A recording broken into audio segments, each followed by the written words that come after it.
大家好，今天我们来更换普利珠5ml 用的。当然，可能别的车型重量有点不一样，但是基本上你去拆药行买，你只要跟他讲你的车型，然后你的代号，就是像我是1代嘛，5ml，他就会拿给你的。那另外再来更换一个比较少人会去注意到的东西，这个叫压板滑块，这个等一下我拔下来的时候再跟各位聊。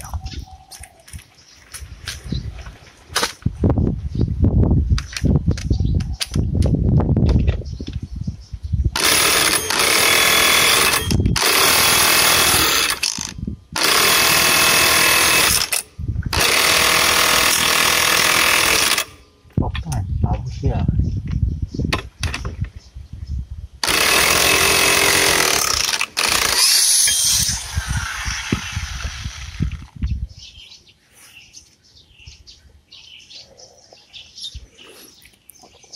因为我之前这台车发生过2次这个螺丝松脱，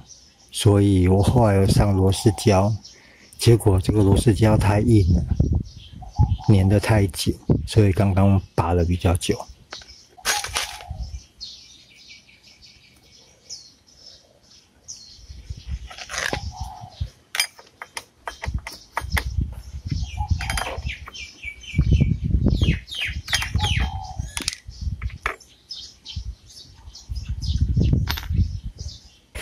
正常来说，枫叶盘它不会那么难拿，那是因为我有上螺丝胶，然后看这个螺丝胶看得出来，因为我可能螺丝胶上的比较多，所以有点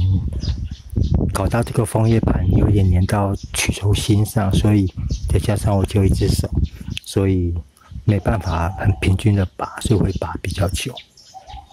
2 hours later.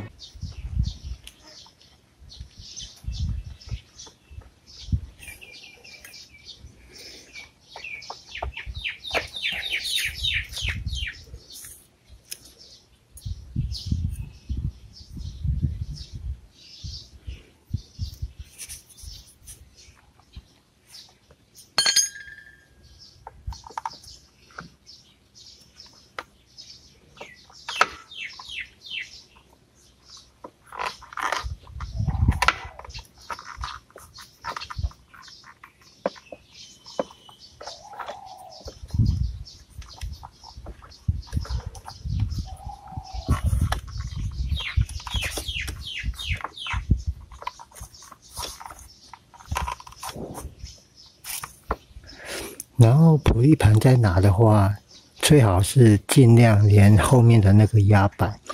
一起拿出来会比较好。但是因为你要平均的拿出来，你要2只手下去拉住后面的底板压板，所以我只能1只手慢慢拉。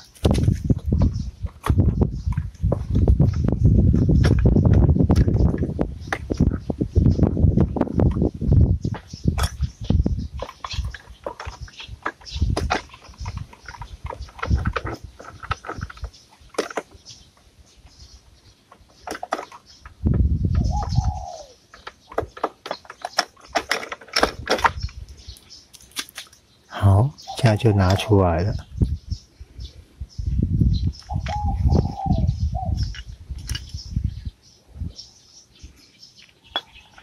那可以看到，其实我的普利珠是都有磨角的，都有平掉。然后主要是我最近在骑的时候，我有发现到，我必须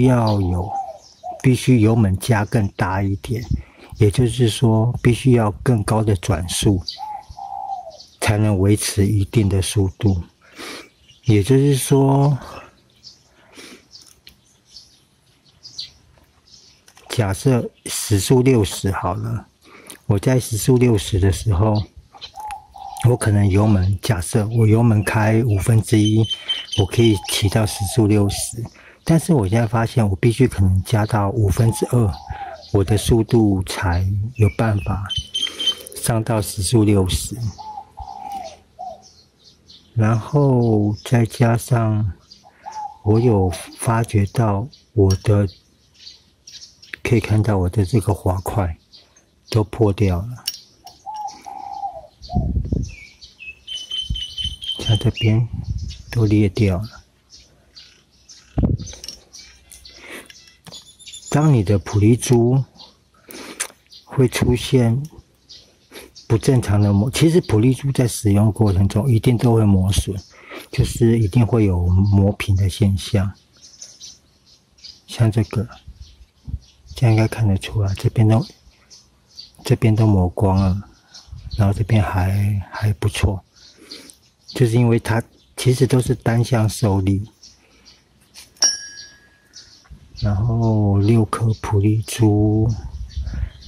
有几颗是只有轻微的磨损，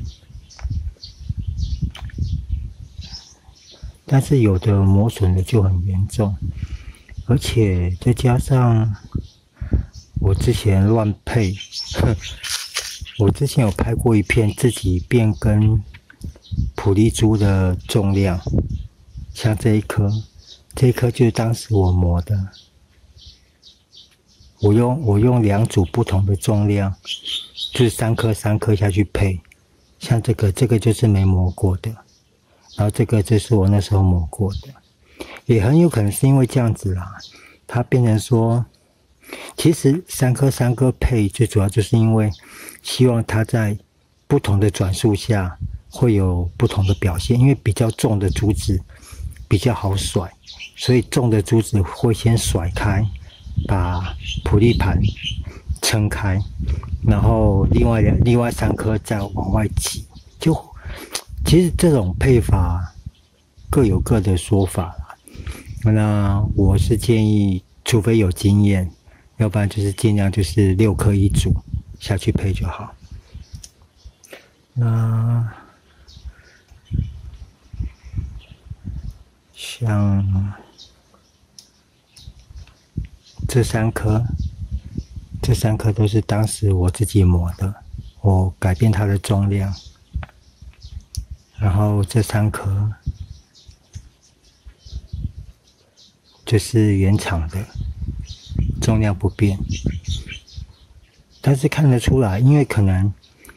重的甩出去以后间隙比较大了，所以轻的在跟着甩出去的时候，它会造成很容易有不同角度，像这几颗都有多边的磨损，这样不知道你们看出来，它有很多边的磨损。然后这3颗比较重的，它的磨损就比较正常，都是单边或者2边的磨损。然后像刚刚为什么我会说比较少人注意到的滑块，就是因为其实这个滑块它最主要就是卡在这个边边上面，它是卡在这个上面，然后避免这块压板去撞击产生噪音。然后我就是因为我最近在骑的时候，我有发现你们都可以看到我的这个边边都有磨损的痕迹，因为普利盘是这样转嘛，然后压板它跟着会这样转。其实普利盘它并不是说固定在上面，它会滑动，主要是靠压板里面的这个齿轮去卡住曲轴心上面的齿钩，最主要是这个在撞它，所以撞久了单边都会出现磨损，然后另外一边就都很正常。所以说基本上这个滑块要定时的做检查更换。这个滑块磨损的速度没有很快啦，但是基本上就是如果有做拆卸的时候，就大概去看一下它的状况。然后像这边，这边也都被磨到了，因为它这边吃下去了，所以变成这块压板回去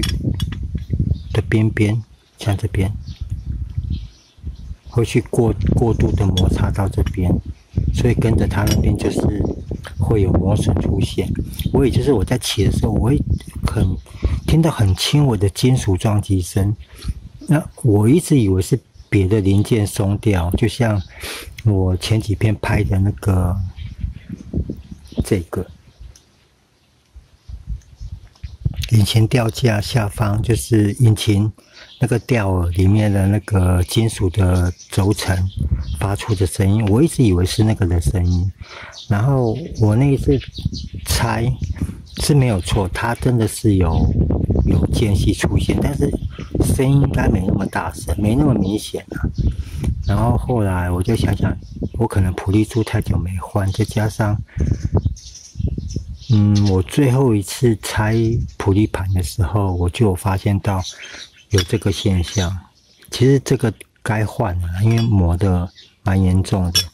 这个有可能会导致到时候你普利盘没办法开到最大，因为会在这边就会卡住了。没有？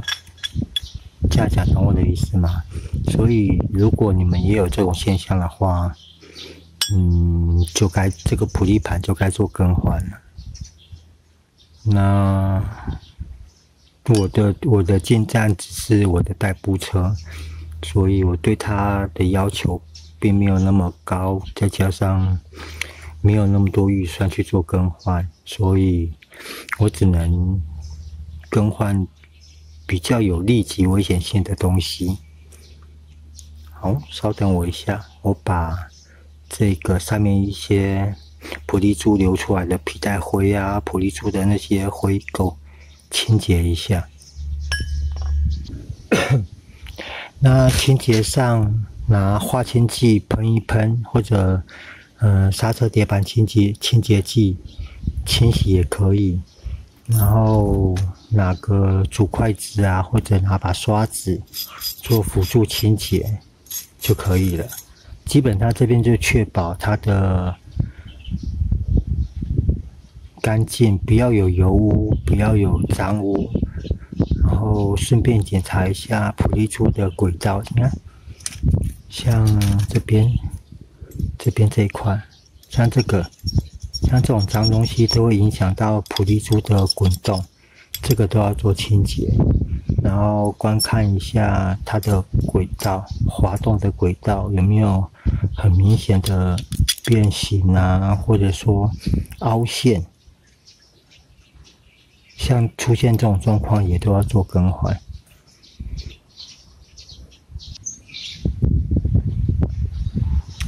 好了，大致清洁好了，我没有清得很干净啊，因为受限身边的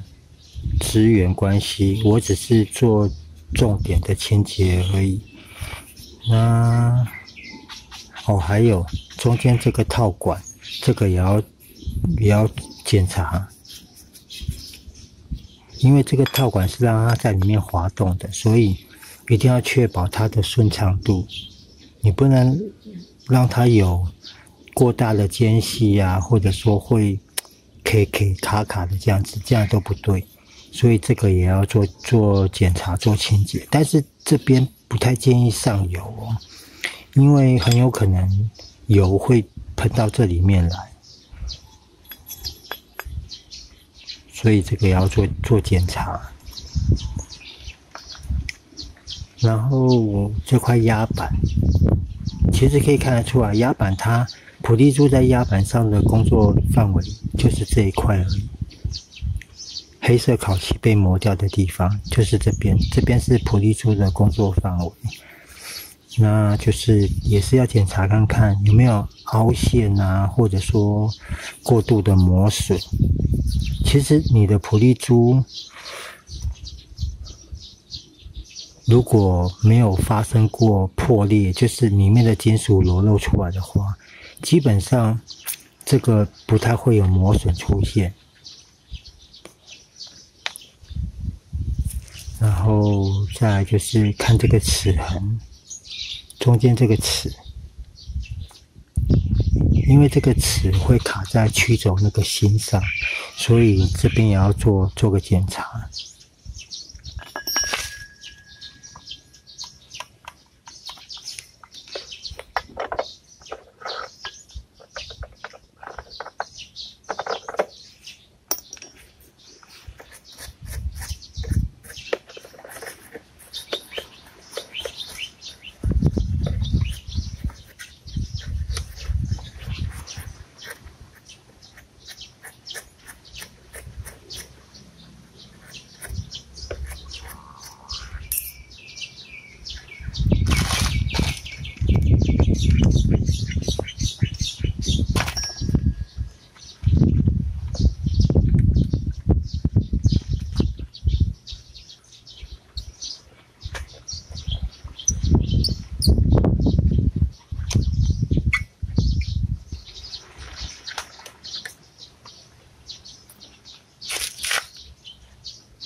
然后滑块的安装是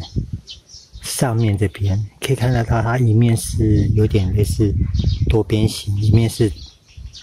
四方形，就是这样子放进去就好了。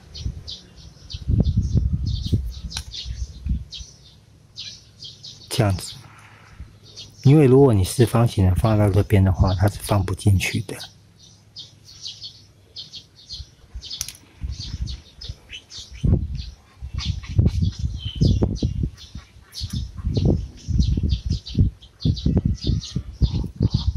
这样就好了。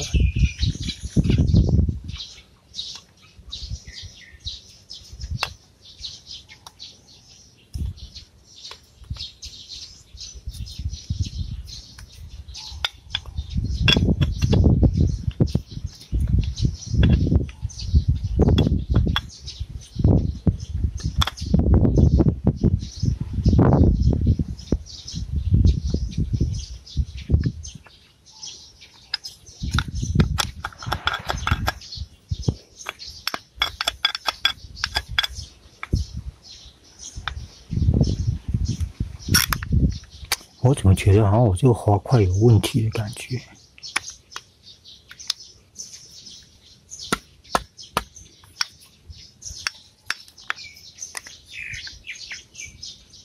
好像不是那么的顺畅。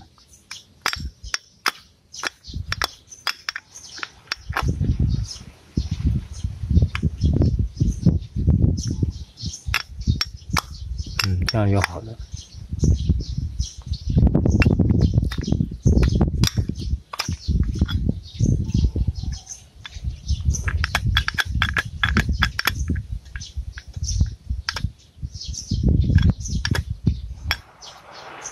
大概就是这样子。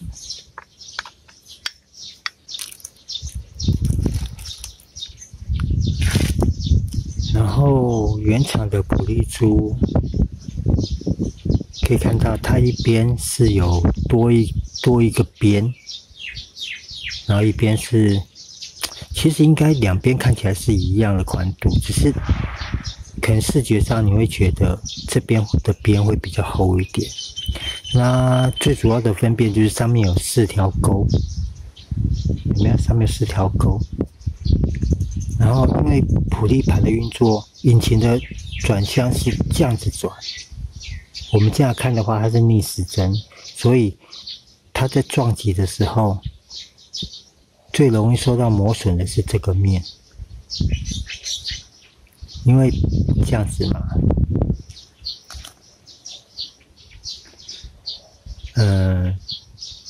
因为这个齿盘、这个压板是固定在曲轴那个齿钩上，所以当引擎转动的时候，它是这样撞。它这样撞的时候，这个滑块会先去带动这一边，然后会导致会有一个冲击力，所以珠子都会往这边撞，往右边撞。所以我们在安装的时候，就是有这个的有十字的钩，要装在这一边。就是如果拿这样子的话，这个十字钩就要装在这一边，要这样放进去，有没有？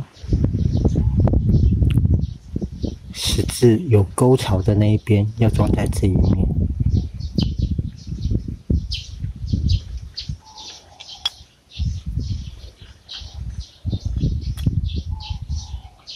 六颗都一样。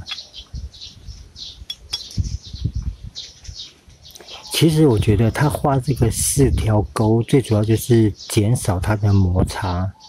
因为毕竟普利珠贴着这个壁的时候，如果摩擦力过大，会导致它的滚动会有阻力在，所以画这4条钩应该是这个用意。然后把压板装回去，这样就好了。然后装回去以后，稍微的测试一下它的开启是否顺畅。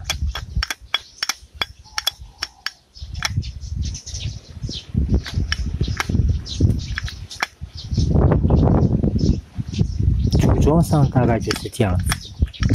没有什么特别的地方。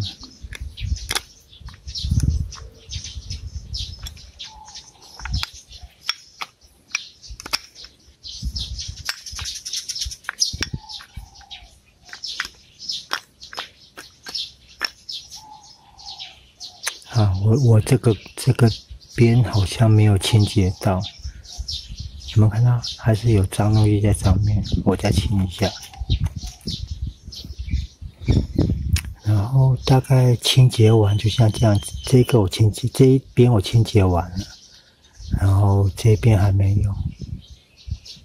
这样应该看得出来脏污的区别。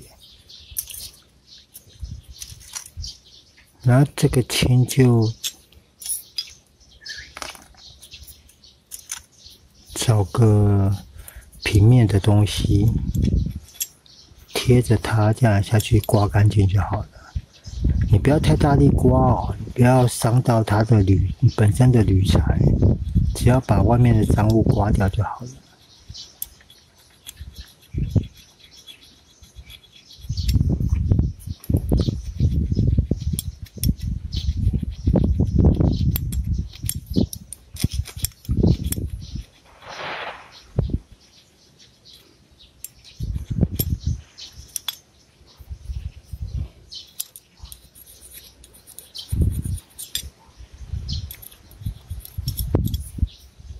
要记得，如果有出现磨损，就一定要换掉，不要学我。好，这样子大概就清洁完成了。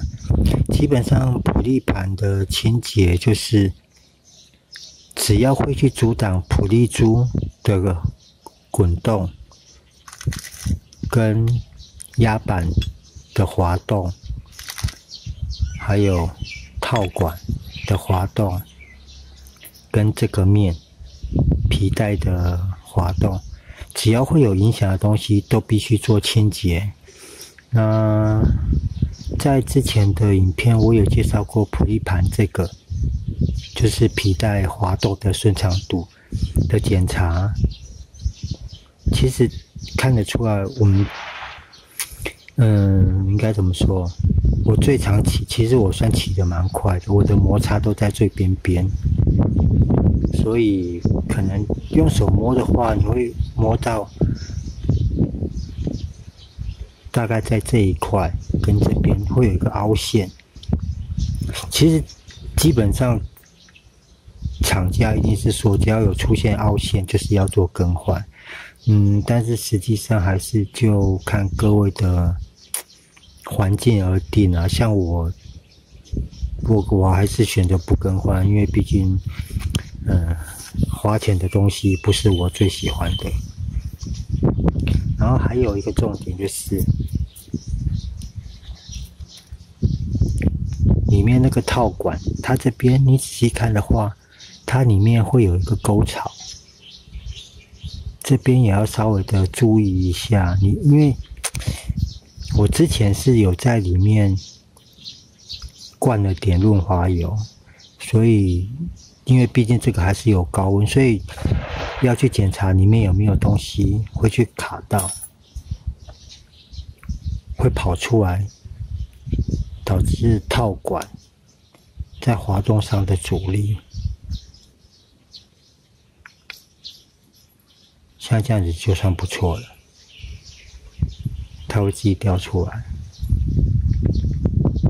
然后套管这个就是高温引起的，所以只要它的间隙没有太大，基本上是都没有问题。好，我先装一下。然后像风叶盘的检查一样，也是重点就是这个面，这个面不能有很明显的凹痕，就跟普利盘一样。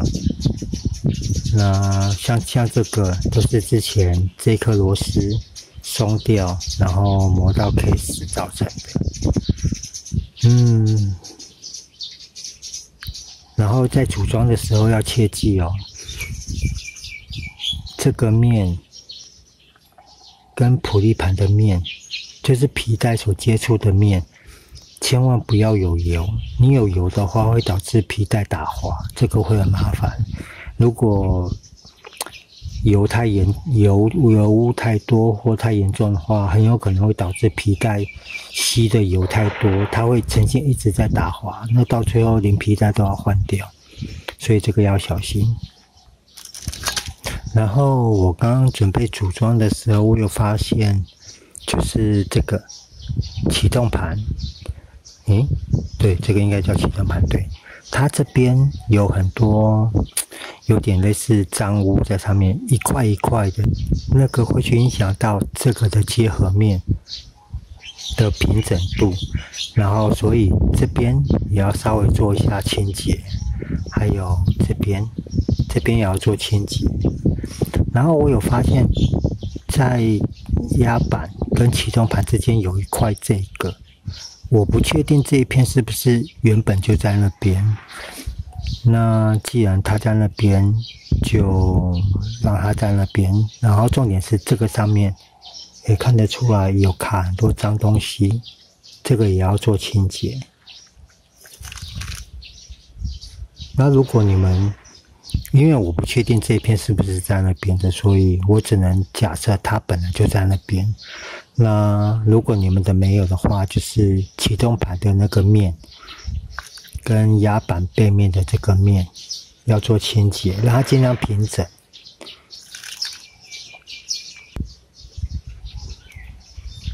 好，清洁好了，是不是干净多了？然后这一块垫片也是一样。清洁完以后就平整多了，因为用手摸就可以摸到很多凹凸不平的感觉，那这个都会影响到结合面的平整性。然后启动盘我也做清洁了，有没有？启动盘我也都有做清洁了，因为我是想要拔下来，问题是我现在一只手变成我的动作都非常慢，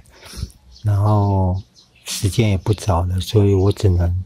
在上面做清洁，可能没有清得很干净啊，但是只能尽量。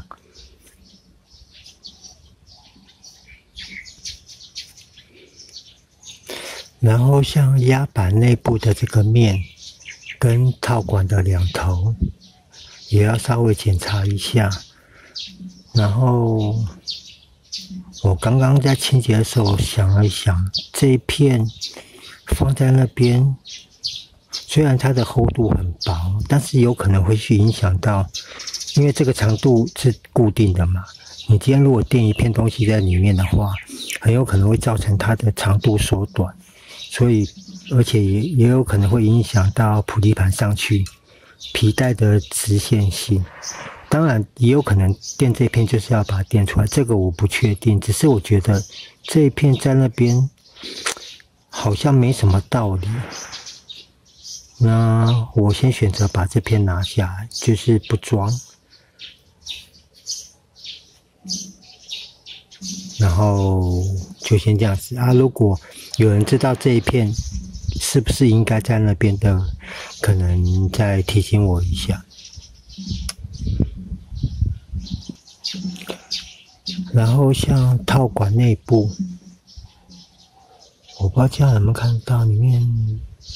锈迹蛮多的，所以我会喷一点润滑剂在里面。液态的，像 WD-40，大家只要喷一点就好，不要说会滴出来这样子，喷一点，然后稍微甩干。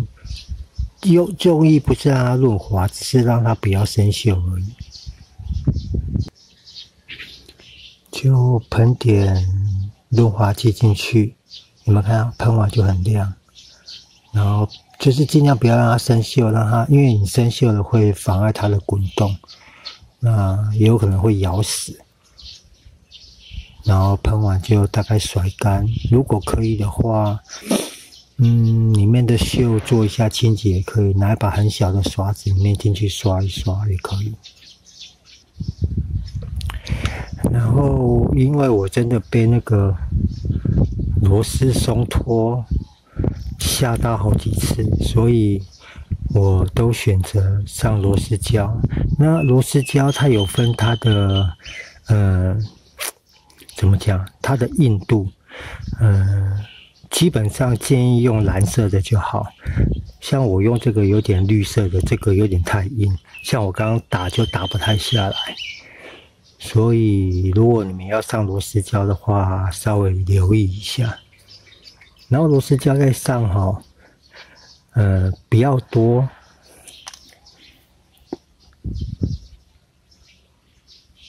如果用蓝色的话，应该还好，就基本上你就滴在这个上面，就稍微不用滴从头到尾，就大概滴在外面中间靠外面这边，滴在那边滴一滴，滴一两滴，因为螺丝锁进去的时候，它会把那个螺丝胶整个转一圈，然后整个带进去，这个咬的会，到时候螺丝胶干的时候，螺丝的固定性会比较好，然后也不会像我稍早粘的，连这个齿盘都粘到。这样讲懂我的意思吗？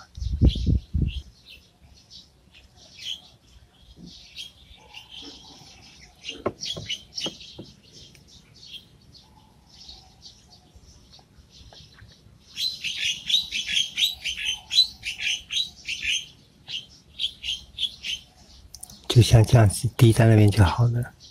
然后等下螺丝锁进去的时候，它会直接把螺丝胶整个沿着螺牙整个带进去。有没有？它开始自己在稍微扩散，然后当螺丝锁进去的时候，它就会整个把它带进去。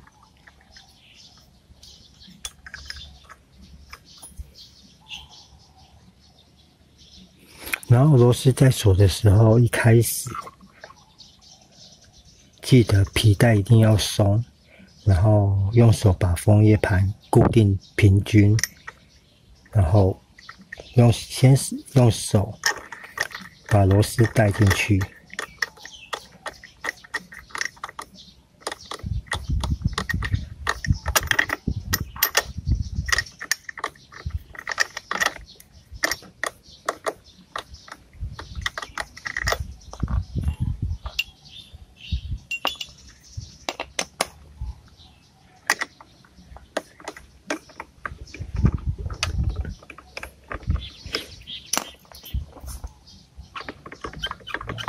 先用手把它锁紧就好，然后确定皮带没有勾住，这样子再来用工具下去锁。其实更换传动系统最麻烦的就是你要有像怪手啊那种冲击扳手那一类的，火焰扳手那一类的，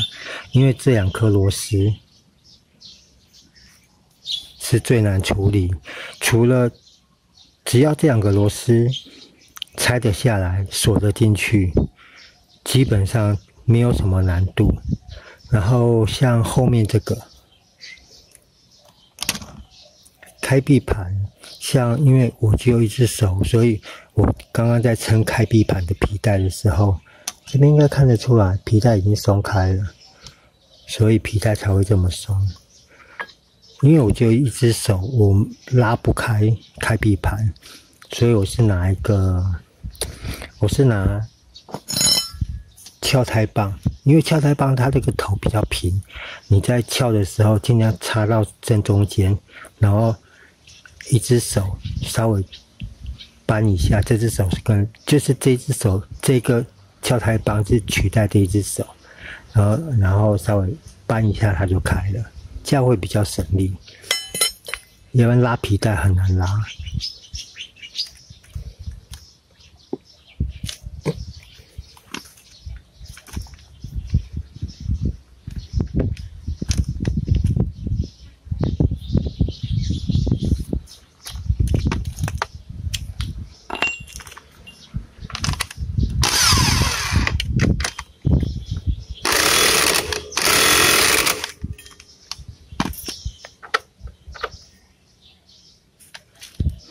然后像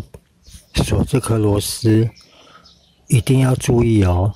这颗螺丝不是拼死命锁，这颗螺丝是有它的扭力值。然后我之前在介绍这一把的时候，我有讲到它的扭力值，它只有氦档跟漏档，那它的漏档刚好是在这个螺丝的扭力值附近，所以刚刚可以看到我稍微就打了2下。我的习惯是我会看上面的字，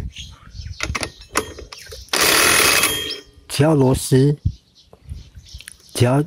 这个头的字已经不太会动了，而且你听得到它在打的过程中声音有变，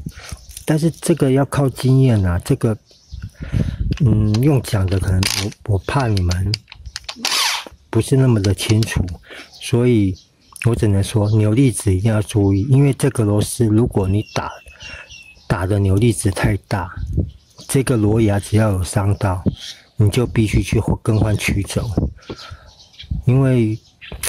这个钢质很硬，所以在上这颗螺丝的时候，在拆的时候是还好，在上的时候真的要扭力值要去注意。